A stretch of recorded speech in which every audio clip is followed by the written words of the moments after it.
Selamat pagi dan salam sejahtera untuk kita semua. Bapak Ibu saudara terkasih, di pagi hari ini kita kembali berjumpa untuk mendengarkan firman Tuhan tentang pengutusan Tuhan kepada manusia. Marilah kita berdoa. Terima kasih ya Tuhan, kami bersyukur di pagi hari ini untuk penyertaan dan berkat Tuhan.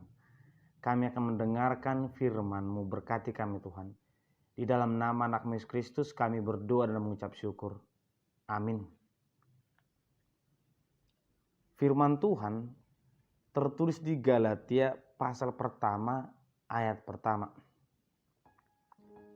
Dari Paulus, seorang rasul, bukan karena manusia, juga bukan oleh seorang manusia, melainkan oleh Yesus Kristus dan Allah Bapa yang telah membangkitkan Dia dari antara orang mati.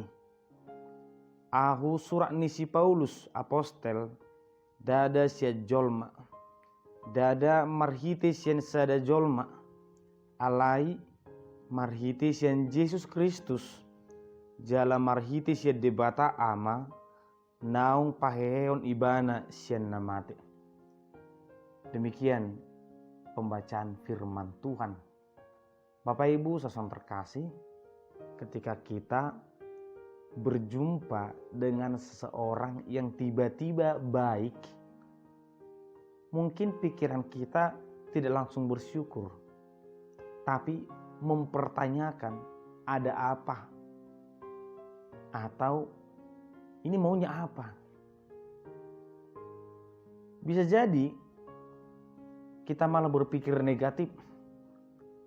Mungkin dia punya niat yang tidak baik, atau dia pasti mau meminta sesuatu, atau dia pasti mau meminjam uang, kira-kira seperti itu. Karena yang awalnya tidak baik, tiba-tiba menjadi baik, ingin bersahabat.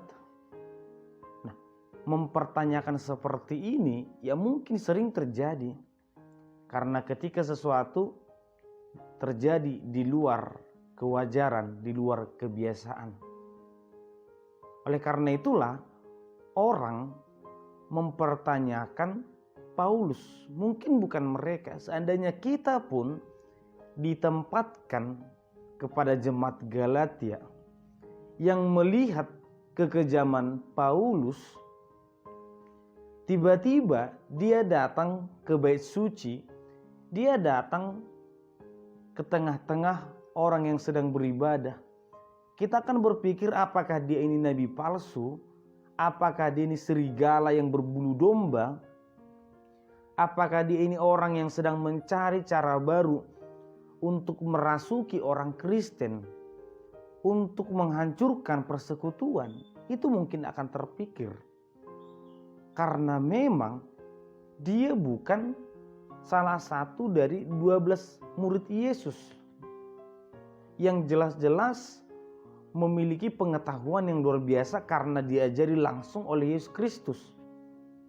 Tidak ada lagi artinya murid ataupun rasul yang jauh lebih hebat dari 12 orang ini. Namun kenyataannya Paulus memiliki penginjilan yang tercatat dengan luar biasa di Perjanjian Baru. Berbeda dengan 12 murid Yesus lainnya. Oleh karena itu pertanyaannya, Ada apa dengan Paulus? Apa motivasinya? Apa yang ada dalam hatinya? Dalam hal itulah Paulus memberikan jawaban dengan berkata, bukan karena manusia, bukan oleh seorang manusia, tetapi karena Allah yang membangkitkan Yesus Kristus.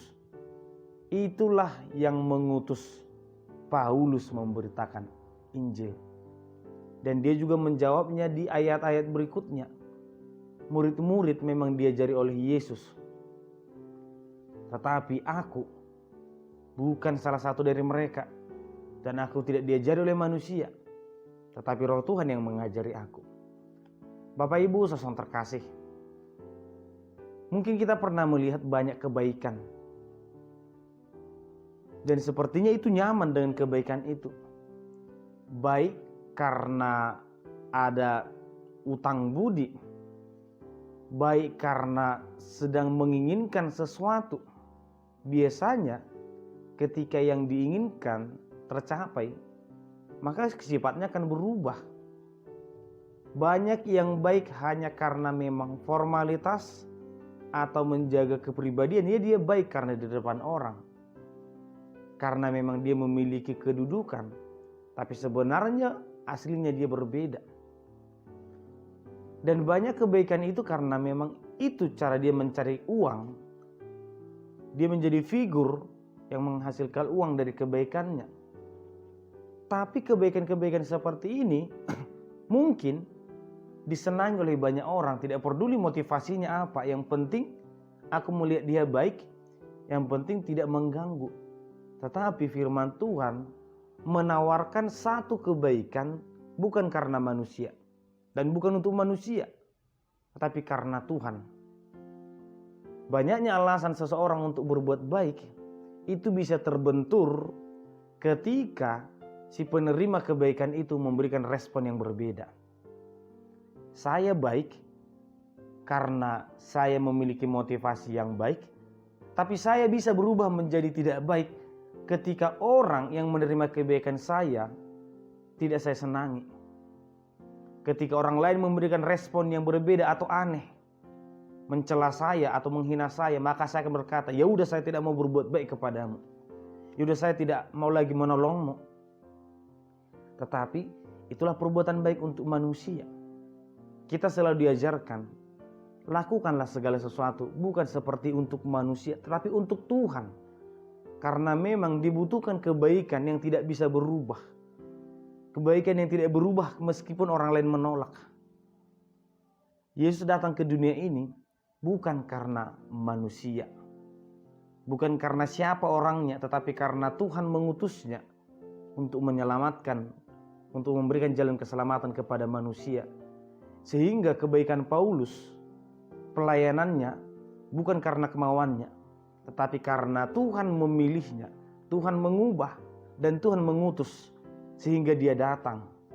Dan apapun respon orang, apapun dia dipenjara, dihina, dia tidak berubah. Karena dia melakukannya juga untuk Tuhan.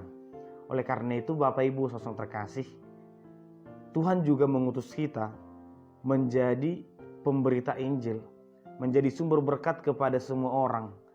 Mari kita mengimani bahwa pengutusan itu bukan karena kita luar biasa, bukan. Semua orang diutus Tuhan karena memang di dalam diri manusia itu ada kebaikan yang layak untuk diberikan kepada sesamanya. Dan pemberitaan kita, kesaksian kita kepada orang itu bukan karena manusia tetapi karena Tuhan. Artinya biarlah kebaikan kita itu jangan berubah ketika orang lain tidak menyenangi kita. Ketika kita dihina, jangan berubah sebagai orang baik, sebagai orang benar. Karena kebaikan kita, karena iman kita, bukan karena mereka, bukan karena kekuatan kita, tapi itu karena Tuhan. Biarlah Tuhan yang membuat kita baik, biarlah Tuhan yang membuat kita beriman, biarlah Tuhan yang membuat kita menjadi berkat. Amin. Kita berdoa. Terima kasih ya Tuhan, kami bersyukur di pagi hari ini untuk firman yang kami dengarkan. Kami bersyukur untuk penyertaan Tuhan. Berkati kami selalu Tuhan agar kami mampu melakukan firman-Mu. Di dalam nama anak Yesus Kristus, kami berdoa dan mengucap syukur. Amin. Anugerah dari Tuhan Yesus Kristus, kasih setialah Bapa, dan persekutuan Roh Kudus kiranya menyertai kamu sekalian. Amin.